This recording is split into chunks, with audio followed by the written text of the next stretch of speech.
Older generations have been complaining about younger generations for all of recorded history. Today is no different, and I often hear leaders struggling with motivating their younger employees. In this episode, the most recent research and practice for what actually works.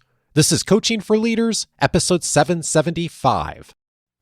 Produced by Innovate Learning, maximizing human potential. Greetings to you from Orange County, California. This is Coaching for Leaders, and I'm your host, Dave Stachowiak. Leaders aren't born, they're made. And this weekly show helps leaders thrive at key inflection points. One inflection point that is true for almost every leader is not just the performance that they are being mindful of in the organization, but how do you mentor others to be able to perform well, to be able to be great contributors in the organization? And a constant question that I get is, how do I do that better for the youngest employees, the folks maybe coming into their career or in their first few years of their career? And how do I do that effectively? Today, an expert who's going to help us to really be more effective at being able to motivate the young people in our organization. But by the way, the principles, as probably won't be a surprise, I think are broadly applicable to so many of us. I'm pleased to introduce David Yeager. He is a professor of psychology at the University of Texas at Austin and the co-founder of the Texas Behavioral Science and Policy Institute. He is best known for his research conducted with Carol Dweck, Angela Duckworth, and Greg Walton on short but powerful interventions that influence adolescent behaviors such as motivation, engagement, healthy eating, bullying, stress, mental health, and more. He's the author of 10 to 25, The Science of Motivating Young People. David, what a pleasure to have you on. Yeah, thanks for having me. There's a line in the book, a phrase rather, you repeat a bunch of times. You often put it in quotes, and it's one that we have heard so many times from so many different people. And the phrase is, kids these days, of often starting with a conversation and a complaint about this generation just doesn't show up with the same level of motivation, intention, responsibility that I did in my generation. And you have been in the research on this more so than probably anyone else I've talked to. Are kids these days really that different than prior generations? Or is this just one of those like human things that we just like to complain about the generation that's behind us? Yeah, it's a great question. First, I would say that it's not coming from nowhere. So there's a reason why so many managers are saying young people are different. And yet there's also a whole narrative that is not quite accurate. So let me just challenge a little bit of the conventional wisdom and then describe what the science is saying is legitimately different. Please. So in general, when adults complain about young people, it's often more about them and how they have developed and grown up, and less about young people. And people don't like hearing that, but just to convince you of that, there are records of older generations complaining about the moral decline of the next generation. They don't work hard, they don't have self-control, they're impulsive or whatever, for as long as human beings have been writing things down. So Aristotle complained about this. It's like in Shakespeare, in Freud, right? And what often seems like a decay or decline in the next generation is really the fact that we are older than we were earlier. And so most adults look back on their choices they made when they were young as kind of youthful indiscretions or kind of fun ways of gaming the system. And then when young people do the exact same behaviors, then we think, oh, society's going to hell in a handbasket. And there's a great psychologist at Harvard who is named Dan Gilbert, and his graduate student, they published a paper on this. And they found that in national surveys, every single generation, for as long as we have been measuring this kind of thing for about 70 years in the US, every generation thinks the next generation is worse off. Okay, so why is that the case? You know, a lot of times what's happening is if you're a leader and a manager, then you have succeeded in whatever organization or role you've been a part of. But the people you're supervising are made up of people who might succeed and be promoted and who might not. And so on average, the majority of people are going to be people who have different goals, different skills, different ambitions, different desires. And so you're going to see a lot of things that are different from how you would have approached the same situation simply by virtue of the fact that these are different kinds of people. So one way to drive this home is I often say, professors in college complain about the new crop of freshmen all the time. Hmm. They're like, these kids don't work or they don't love reading long books anymore. And it's like, look, if you're a professor, you're the kind of person who finished school and then never left school. That's how much you love school. You were like, give me more school, and then I'm going to get a job and stay in school forever. Yeah. Right. And only 1% of your students are going to do that. So, yeah, 99% of the students do things that are differently than how you would have done them, but that's because 99% are different kinds of students than you were. So I think the first answer is that a lot of what we complain about is a kind of perception problem, and less of it is a reality of the decline of the next generation. Okay, but Mm. are there real differences? There are real differences because young people are attuned to how to get ahead and be successful in their culture. And just show that, like, anytime adults want to understand what trends are popular, right? They ask young people, right? Whether it's music or fashion, right? Or TikTok or whatever it is, young people are on the cutting edge. And that's kind of their job in any society. And so they are in general attuned to what counts for success in a given culture.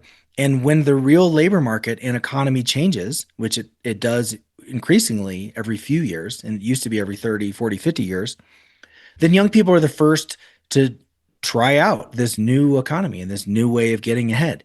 And adults in general think of that as kind of frivolous.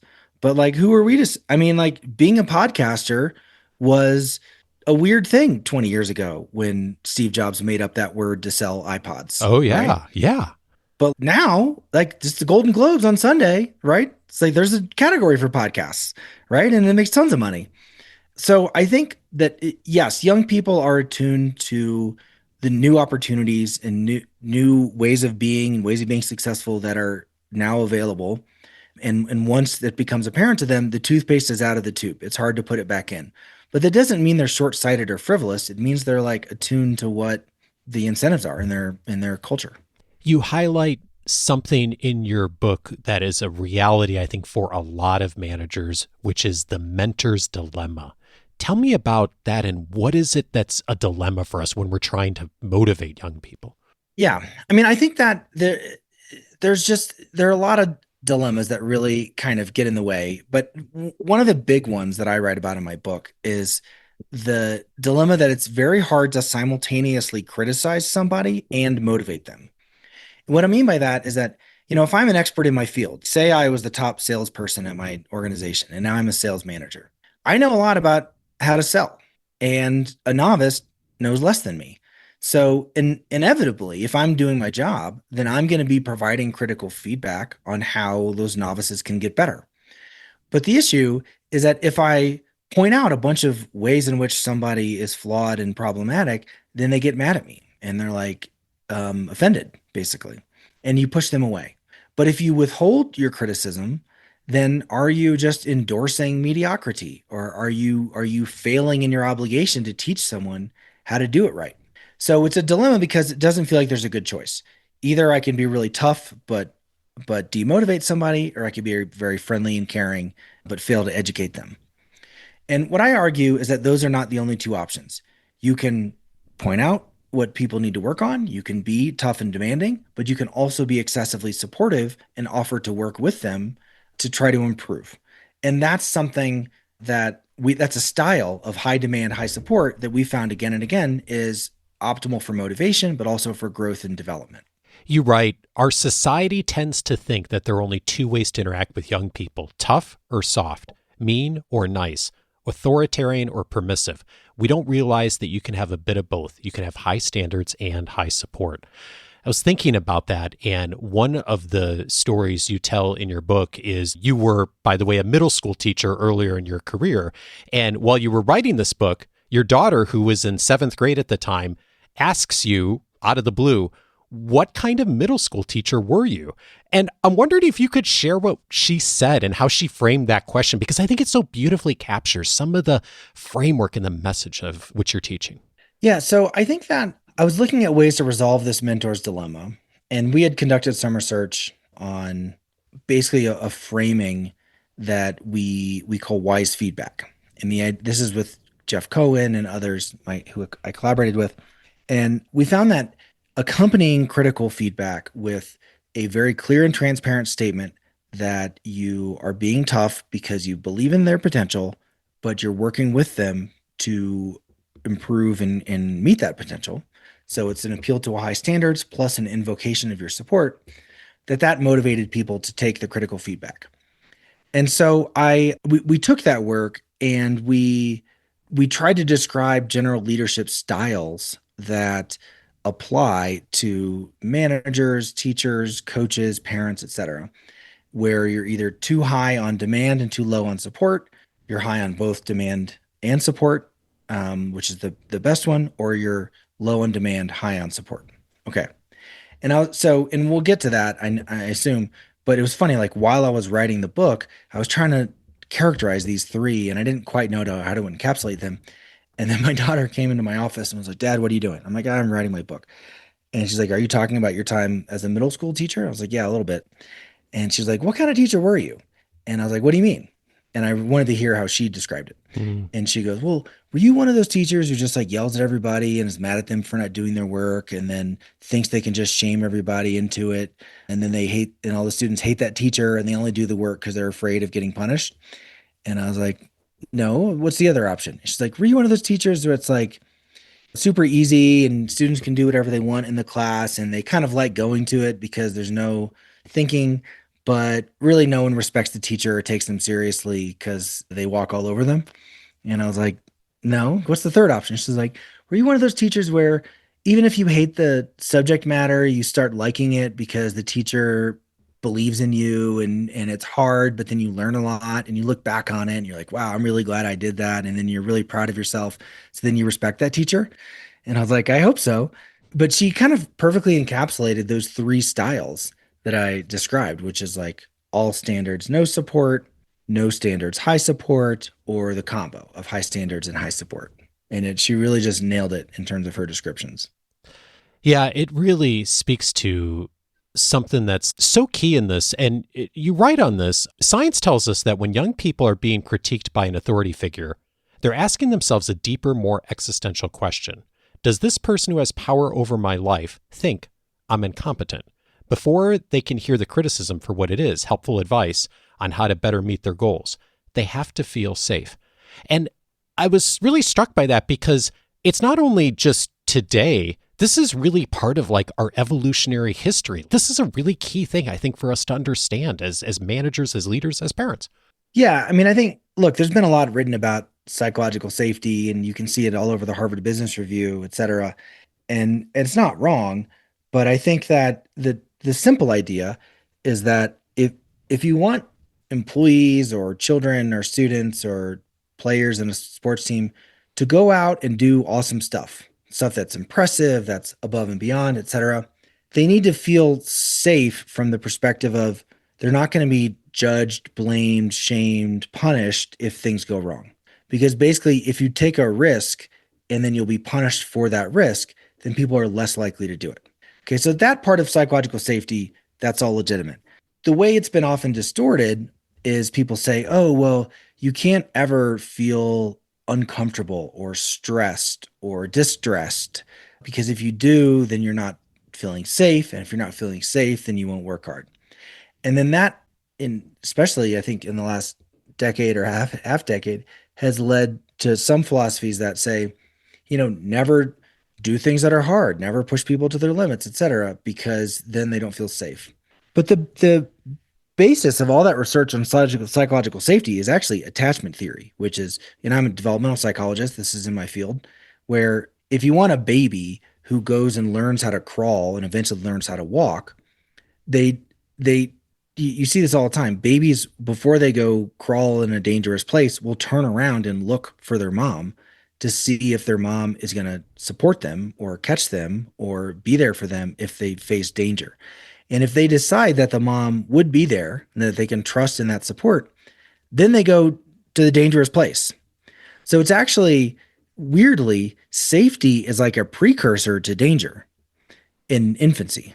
And that is how humans learn. They go explore the world around them, in part because they feel that emotional safety. Similarly, at the workplace, safety doesn't mean never having discomfort. It means like basically I'm not going to be rejected and discarded as a person if I have temporary failure. And instead I can count on this manager or leader or powerful person being in my corner, even if things are hard and imperfect. And if I believe that, then now I'm willing to go take a risk. So where does that come into what I've been talking about? Well, this leadership style of high standards, high support, that is a way of creating a sense of safety for employees, children, students, etc. And so the supportiveness creates an experience in which they say, okay, this person's there for me. Great. But then the demand or challenge means, okay, they also expect me to go out and do cool stuff as a result of that support. And so I think that that's kind of the balance here is when you do high standards, high support, it's not just a lot of work for the manager.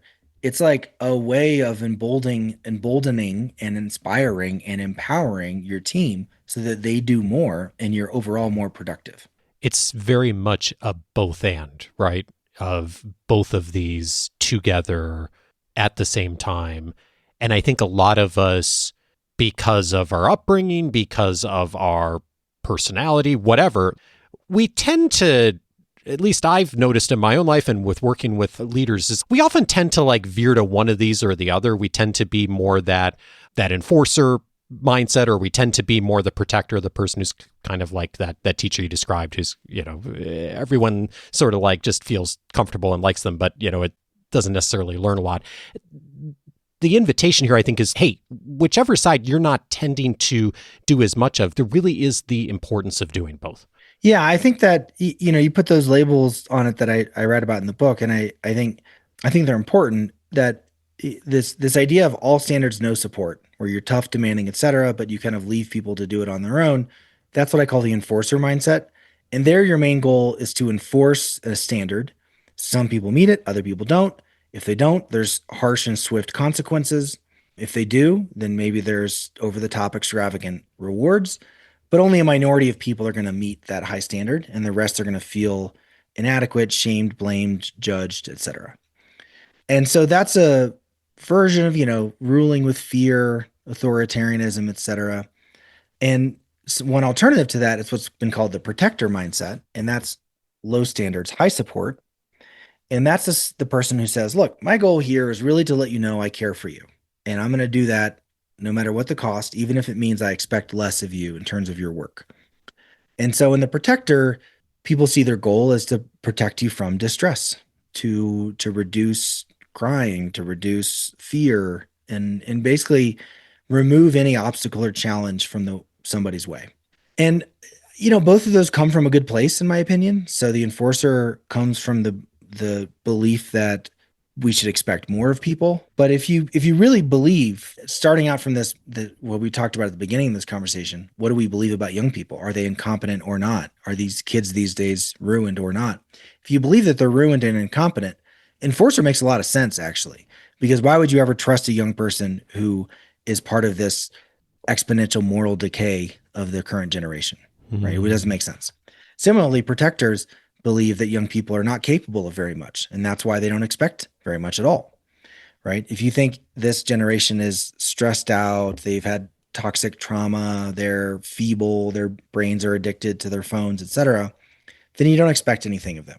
But the mentor comes from a different place, and it's the idea that, look, young people are capable of incredible stuff if they're given the right support, and sometimes that support needs to come from me. And when that happens, then they can be independent and autonomous and do work without supervision and do the right thing and not need constant shame and blame and judgment and threats. And that last one, which we call the mentor mindset, that's high standards and high support. And that ends up communicating respect to young people because you're saying, hey, I'm taking you seriously, but also I'm respecting you by saying you're worth my time, the investment of my effort and time.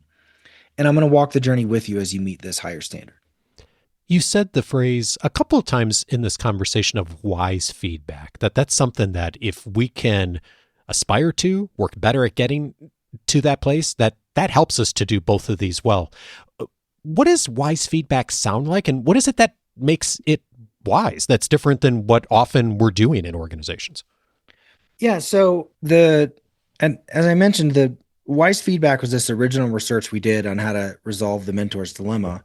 And it involves two things is when you provide critical feedback saying, first, this is coming from my high standards, which implies it's not coming from bias. Because that's the alternative explanation in the mind of the recipient, right? They think, oh, you're critiquing me because you're mean, you don't like me, you're trying to make me feel like a nothing, you're coming down on me. That's listener's default explanation. So you're giving them an alternative explanation, which is, no, I just have high standards.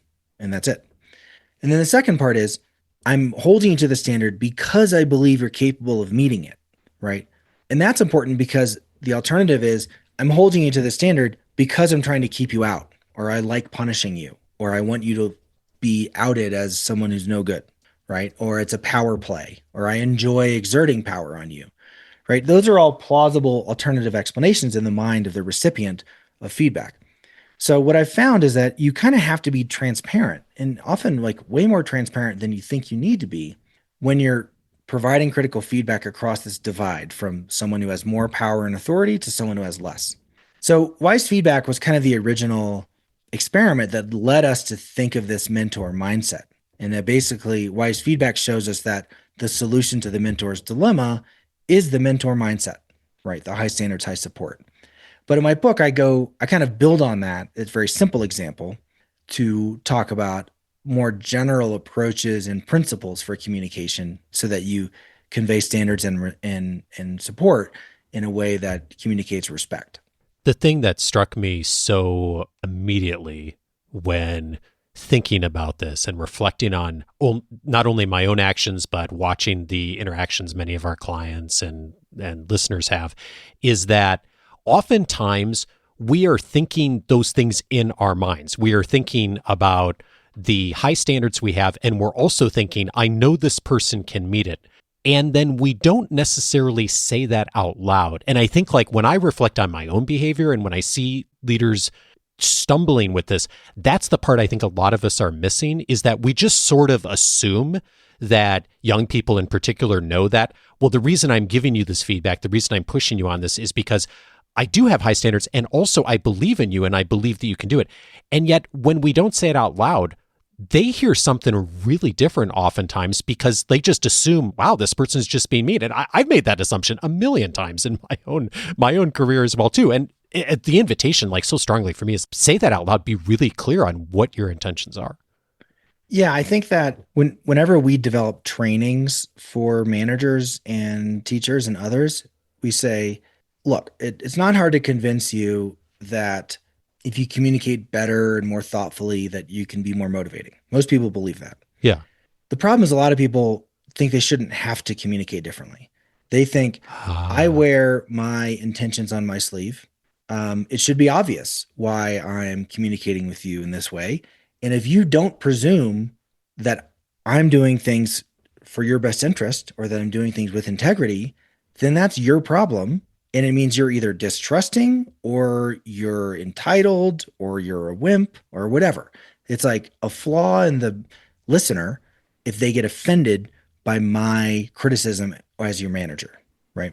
And so then it feeds into this whole narrative of Gen Z is the worst. They're a bunch of wimps. They don't care about anything. They're selfish. They're short-sighted, et cetera. Okay. And so when I train people, I'm like, look, think about it from the perspective of the recipient of this information. If all they have ever known is enforcer mindsets, if every time they didn't have a homework assignment turned in school growing up, the teacher said, I told you to do this, I told you it was important, and then you didn't do it. And the fact that you didn't do it means you don't care and you're not thinking about your future. And if you don't care and not thinking about your future, then I'm not going to go out of my way to help you. And so you just get an F. And you're welcome to go do your work and show me you care. But if you don't, then I'm not talking to you. Okay, that's like 60% of all interactions young people have with teachers, according to our data. And that happened from age like 5 to 18. And then they maybe had the same interactions in college. So you're really talking, 5 to 22. Okay, so it's been like 17 years of their life. Anytime they interacted with an authority figure with any kind of confusion or mistake or something they screwed up, it was enforcer.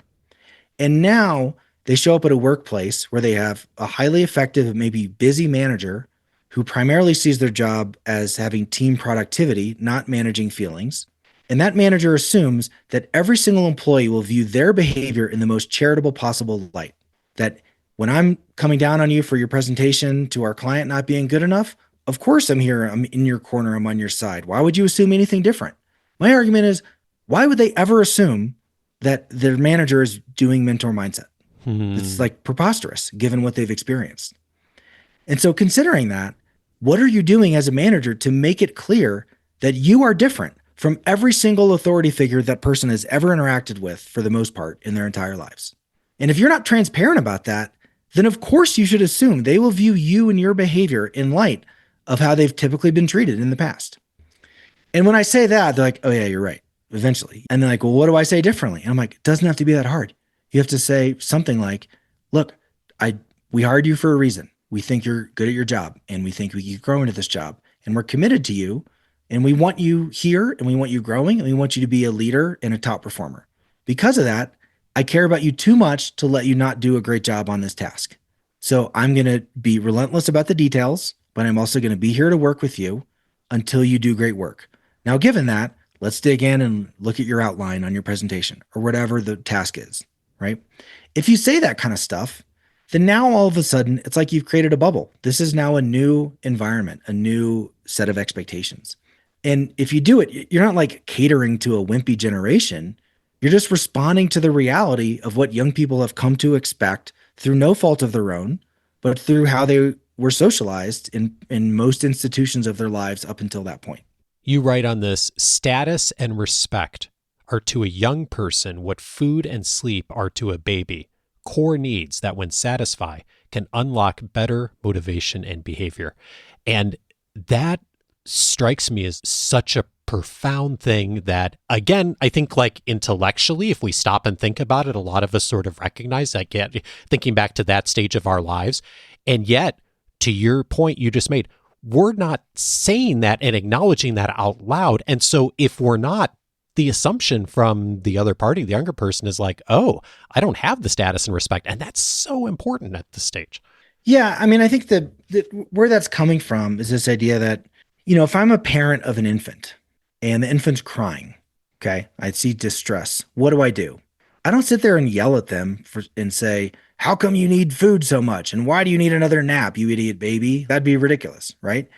You instead go through a checklist. You're like, all right, number one, why is the baby crying? Do they have a dirty diaper? Yes or no? Okay, no. Do they need to be swaddled, right? And wrapped up tight? Okay, yes or no? Are they hungry? And if they're not hungry, maybe they're tired, right? There's like 4 things. And if you know those 4 things and you're pretty good at them, you can get most babies to calm down unless they're colicky, right? And even colicky babies grow out of that. So like parenting infants, I mean, everyone remembers if you had an infant, how terrifying it is initially. Yeah. Pretty soon you get good at it because there's like 4 things to do, right? Now imagine you have like a sassy 12-year-old or 18-year-old, okay? Or a devastated, crying teenager, right? Or whatever it is. So what is your checklist? Well, first of all, teenagers are probably hungry and tired.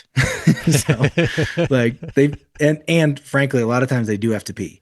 And so they probably, it's not crazy actually to offer them food or a nap or go to the bathroom. Yeah. But after those things are addressed, it's like, what is their issue? And often it's some kind of threat to status and respect that they can't manage, whether it's a rumor about them that is uncontrollable, it's out of the bag, some fear that they're left out, that everyone's doing something without them, some idea that their reputation is at risk, right? Their peer group is fractioning, their teacher is coming down on them or publicly humiliating them, right?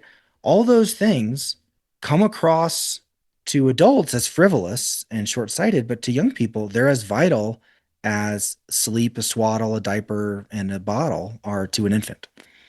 And I say that metaphorically, but also mean literally. Like kids will starve themselves for the sake of status and respect, whether it's eating disorders or just playing Call of Duty all night. And they won't go to the bathroom and they won't sleep. And they literally won't do bodily needs for the sake of status and respect. And there are disordered versions of that, Call of Duty and Halo, But there's non-disordered versions, like being an Olympic athlete. Like, why do you think those gymnasts wake up at 4 o'clock in the morning and practice till midnight? It's to be legends. And we laud it when it's on NBC and the Olympics, and then we like look down on it when it's anything else. And so I think the reality is a lot of seemingly frustrating teenage behavior is actually the result of some conflict in their pursuit of status and respect. And once we think of it that way, we're like, huh, maybe I can figure out what that threat is or what that need is. And if we could satisfy it, then their behavior would change. And so what I argue is stop just giving up on the whole generation or young people in general and saying teenagers are the worst, right? It's like this attitude of lock them in a closet till they're 30. But instead be like, all right, let's troubleshoot this the way we would an infant, but just there's a different set of needs that are at issue. And how about older? What I argue in the book is that a lot of people are in a state of adolescence, even if they're not in terms of chronological age in adolescent. And they're in that state anytime their status and threat or their status and respect comes under threat. So, for example, I talked to this one manager who's the general counsel of a Fortune 100 company. And he read the book and he was like, this is great because it helps me talk to my junior lawyers who are 23 to 28, right? Fresh out of law school, top notch people, but they don't like getting critical feedback on their briefs from the general counsel. So he's like, he read it first from the lens of he's the mentor and needs to use mentor mindset. At the same time, he was approaching retirement and he was going to be a middle school teacher.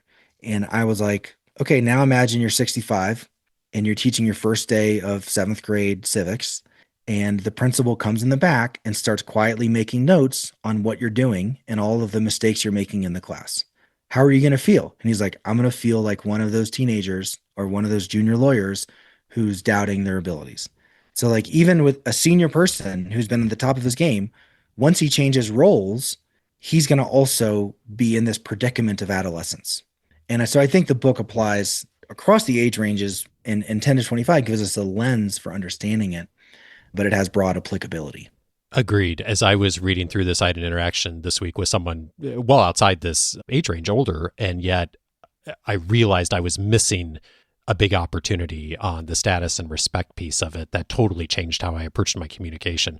I think it's like such an essential read for all of us. And as you point out, every one of us, whether it is a child, a colleague, an employee, has folks in this age range in our lives. And so being able to understand the research and what works and what doesn't, so critical. There's so much more in the book. One last question for you, David. As you think about just the last few years, bringing this book out, doing the research, I'm curious, like when you think about motivating young people, what have you yourself changed your mind on?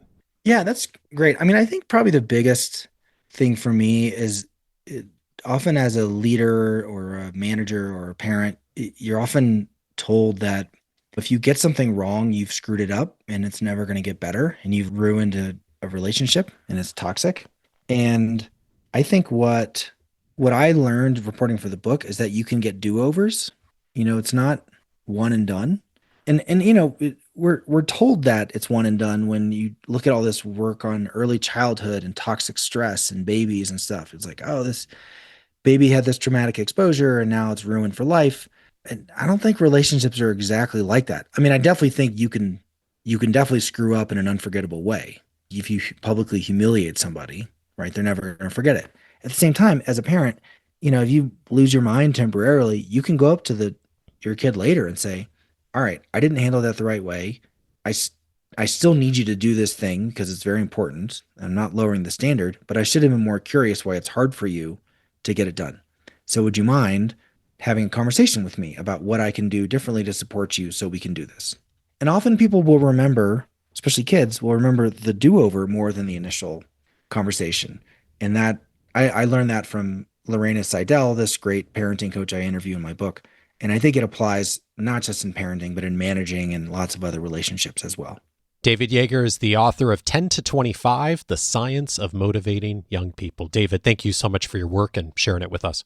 Yeah, sure. And just a quick plug for our masterclass. There's a website called masterclass.com, and Carol Dweck and I have a shorter version of my book. If you don't want to listen to 14 hours of me reading my book on Audible, then, you can check out the masterclass as well. Awesome. We'll link to it. Thanks so much. Thanks a lot, Dave.